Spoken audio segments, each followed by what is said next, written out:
L'IRM est une technique d'imagerie médicale qui permet de visualiser l'intérieur du corps humain, comme le scanner ou l'échographie. L'avantage de l'IRM, c'est qu'elle est sans danger, alors que les rayons X émis lors d'un scanner sont nocifs.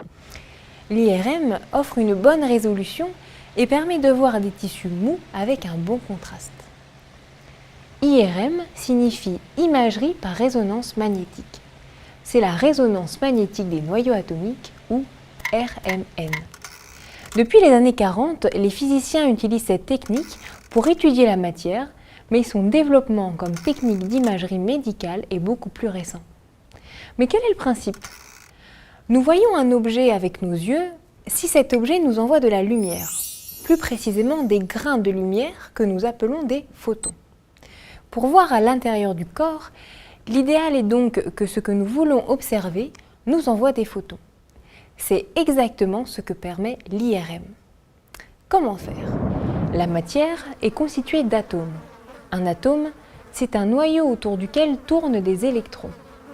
Le noyau d'un atome est un objet complexe constitué de plusieurs particules et les noyaux de deux atomes différents peuvent avoir des propriétés très différentes.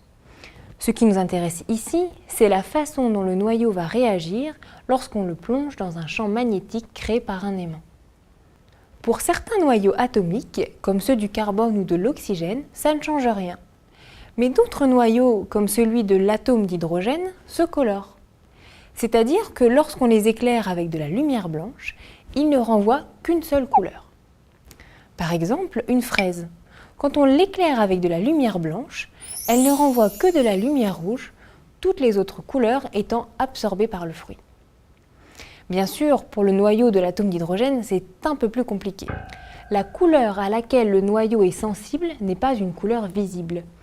Il s'agit d'une couleur bien au-delà de l'infrarouge, dans le domaine des ondes radio. Et dans ce cas, on parlera de fréquence à la place de couleur.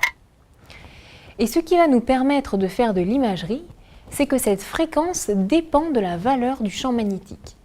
On va donc créer un champ magnétique puissant à l'aide de gros aimants.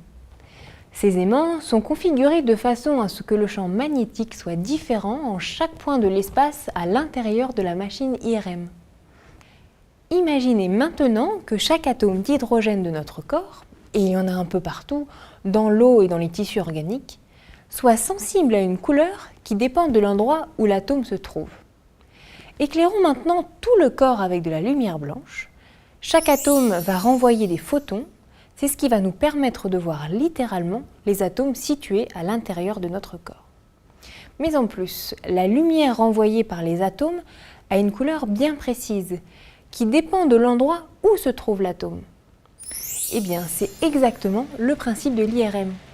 On éclaire le corps avec des ondes radio à large spectre, l'équivalent de la lumière blanche dans le visible. Les ondes radio pénètrent sans problème à l'intérieur du corps et chaque atome d'hydrogène, même au plus profond des tissus, est éclairé. Chaque atome renvoie une onde dont la fréquence dépend de sa position. Ensuite, il suffit d'utiliser un logiciel adéquat pour replacer dans l'espace à 3 dimensions tous ces atomes grâce à la fréquence des photons qu'ils ont émis. Et ils reconstituent ainsi une image fidèle de l'intérieur de notre corps.